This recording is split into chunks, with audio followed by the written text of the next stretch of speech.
Selamat pagi, Bapak Ibu, Saudara-saudariku sekalian. Selamat datang dalam renungan pagi hari ke-13 masa Prapaskah. Bacaan-bacaan pada hari ini mengajak kita untuk melihat pada hati kita, pada perbendaharaan hati kita. Apa yang sudah kita isi dalam hati kita? Adakah halangan yang menghalangi saya untuk mencintai, untuk bertumbuh menjadi orang yang bebas? Dalam bacaan pertama yang diambil dari kitab Daniel, Daniel mengakui bahwa Bani Israel mulai dari pemimpin-pemimpinnya telah berdosa. Telah berdosa karena telah menolak kasih Tuhan. Karena telah menolak perlindungan Tuhan, karena telah merasa bahwa mereka bisa hidup tanpa Tuhan. Karena itu Daniel berkata, kami telah berbuat dosa dan salah, kami telah berlaku fasik dan telah memberontak, kami telah menyimpang dari perintah dan aturan-Mu. Kami pun tidak taat kepada hamba-Hamba-Mu, para nabi yang telah berbicara atas nama-Mu, kepada raja-raja kami, kepada pemimpin-pemimpin kami, dan kepada bapa-bapa kami, dan kepada segenap rakyat negara. Dia mengingatkan kita, mengingatkan orang-orang pada zamannya, tapi juga mengingatkan kepada kita bahwa cinta itu seharusnya dibalas dengan cinta. Kesetiaan itu seharusnya dibalas dengan kesetiaan. Pengorbanan itu harusnya juga dibalas dengan pengorbanan. Ketika yang satu mencintai, sementara yang satu melecehkan, orang yang melecehkan itu, orang yang menolak cinta itu, sebenarnya orang yang tidak punya hati. Karena orang yang punya hati akan menjawab, akan tergerak oleh cinta itu. Tetapi ketika cinta yang datang begitu banyak, ketika perhatian yang datang begitu banyak, sementara balasan kita adalah ketidaktaatan, balasan kita adalah kefasikan, sebenarnya mau menampakkan betapa batunya hati kita. Batunya hati kita karena kita menganggap diri kita benar. Karena kita merasa bahwa kita tidak memerlukan pengampunan. Dalam bacaan Daniel ini, kita diajak untuk punya hati. Orang yang punya hati akan malu terhadap orang yang telah berkorban baik, tetapi balasan yang dibuat adalah kejahatan, adalah kefasikan, adalah ketidaktaatan. Makanya hati yang baik itu harus juga mampu menjawab kebaikan itu. Makanya bacaan hari ini mengajak kita untuk melihat hati kita. Apakah hati kita ini sudah baik? Apakah hati kita ini penuh kasih? Apakah hati kita ini bisa mengampuni dan mampu mengampuni? Apa yang membuat hati kita itu membatu? Banyak kali hati kita itu membatu karena perlakuan, karena luka-luka yang kita alami dalam hidup.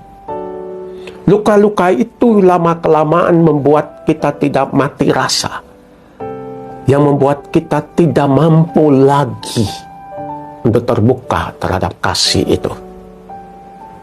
Makanya Tuhan mau mengingatkan kepada kita bahwa hati itu harus dijaga. Hati itu tidak boleh diisi dengan dendam dan amarah. Kalau kita mau jujur, ketika kita marah terhadap perbuatan seorang teman terhadap kita, sebenarnya yang pertama, kita marah, kita jengkel, kita frustrasi terhadap dia. Karena yang pertama, kita terlalu menyayangi dia.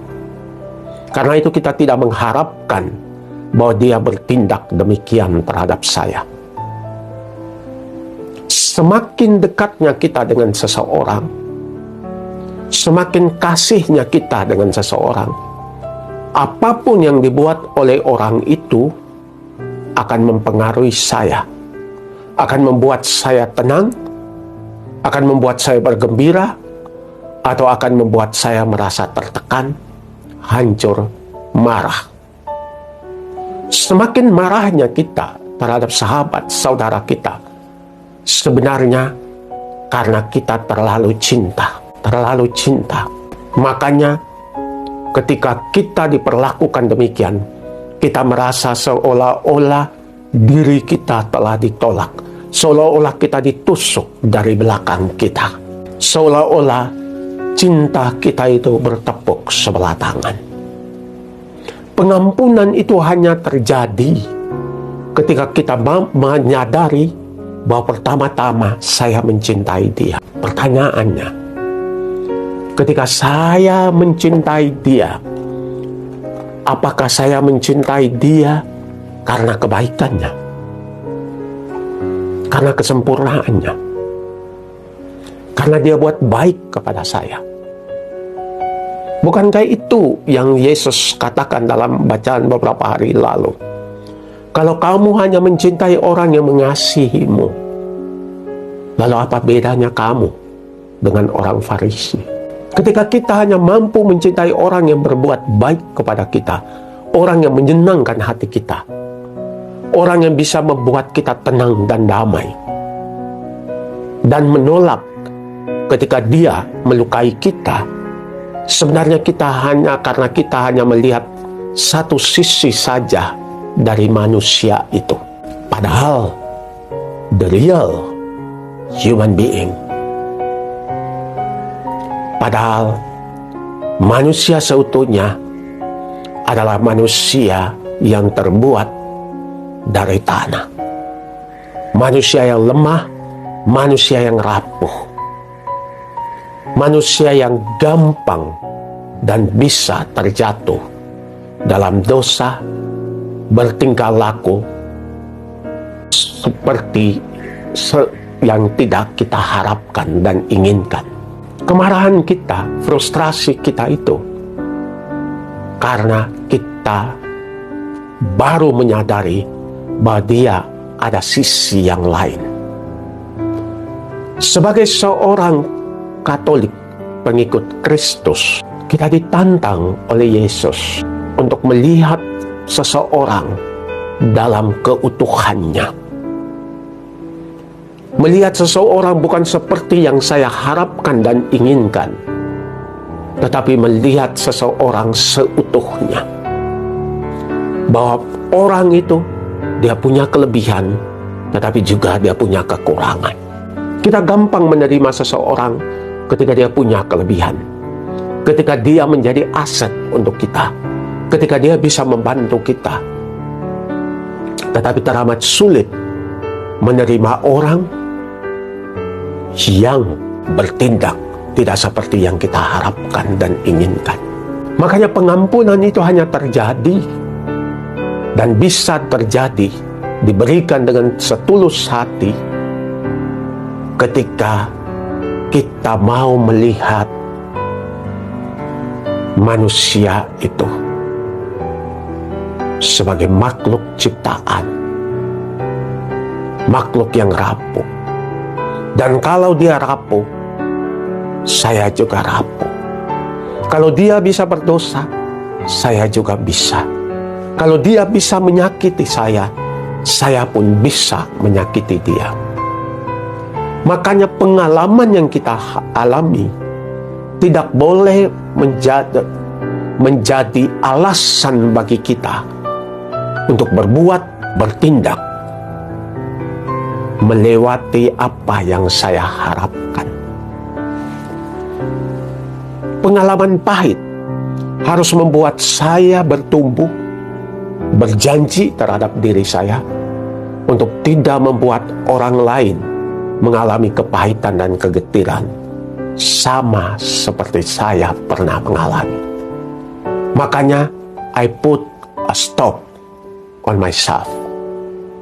I don't become a reason for others to get hurt and bitter about their life, because I have experienced that. Hanya dengan demikian, pengalaman yang menyakitkan bisa menjadi pengalaman berkat. Hanya orang yang terluka mengerti apa artinya dilukai. Pertanyaannya, ketika Anda dilukai, akankah Anda punya hak juga untuk melukai? Ataukah karena Anda telah mengalami itu, Anda tidak pernah akan melukai orang lain?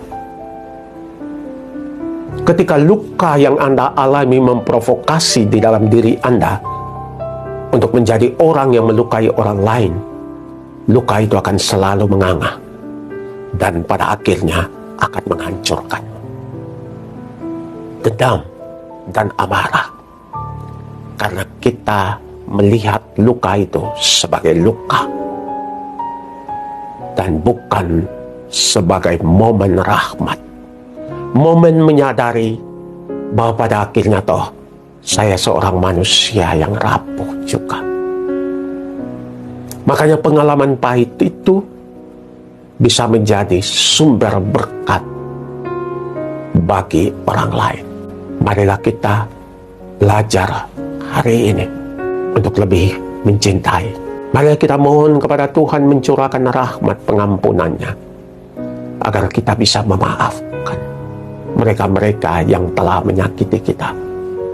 Dan semoga berkat Allah yang Maha Kuasa dicurahkan ke atas kita, Bapa dan Putra dan Roh Kudus. Amin.